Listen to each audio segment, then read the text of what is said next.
আগামী ৩ বছরের জন্য প্রায় ৫ লাখ বিদেশি শ্রমিক নেয়ার ঘোষণা দিয়েছে ইতালি। ২০২৬ সাল থেকে ধাপে ধাপে প্রতি বছর শ্রমিকদের প্রবেশের অনুমতি দেওয়া হবে।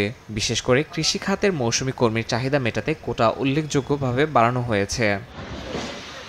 তবে ইতালির কৃষক সংস্থার প্রেসিডেন্টের মতে শুধু সংখ্যা বাড়ানো নয়, প্রয়োজন যোগ্য ও ভাষা জ্ঞান সম্পন্ন শ্রমিক। তার দাবি, ভাষার সীমাবদ্ধতা ও পেশাগত প্রশিক্ষণের ঘাটতি কাজের মান ও নিরাপত্তা দুটোকেই প্রভাবিত করছে।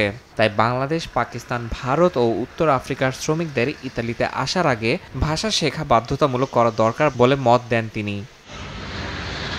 বিদেশি শ্রমিকদের কাছে ইতালিয়ান ভাষা শেখা শুধু কথা বলার জন্য নয়, বরং চুক্তিপত্র, বেতন, কাজের শর্তাবলী এবং আইনগত বিষয়গুলো নিজে বুঝে নেওয়ার জন্য অত্যন্ত জরুরি বলে মনে করছেন দেশটিতে বসবাসরত প্রবাসী বাংলাদেশিরা।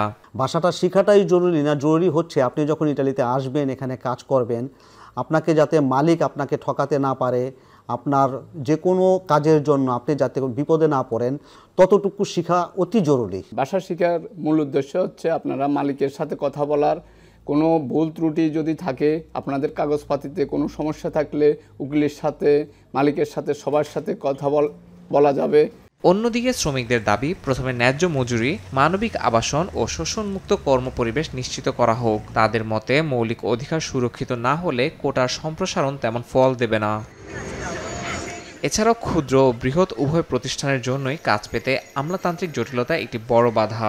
এজন্য ভাউচার বা কাজের কুপন পদ্ধতি পুনরায় চালুর আহ্বান জানিয়েছেন কৃষক সংস্থার প্রেসিডেন্ট। তার মতে এই পদ্ধতি শ্রমবাজারে নমনীয়তা আনবে, আমলাতান্ত্রিক চাপ কমাবে এবং কর বীমা প্রক্রিয়াকে আরও স্বচ্ছ করবে।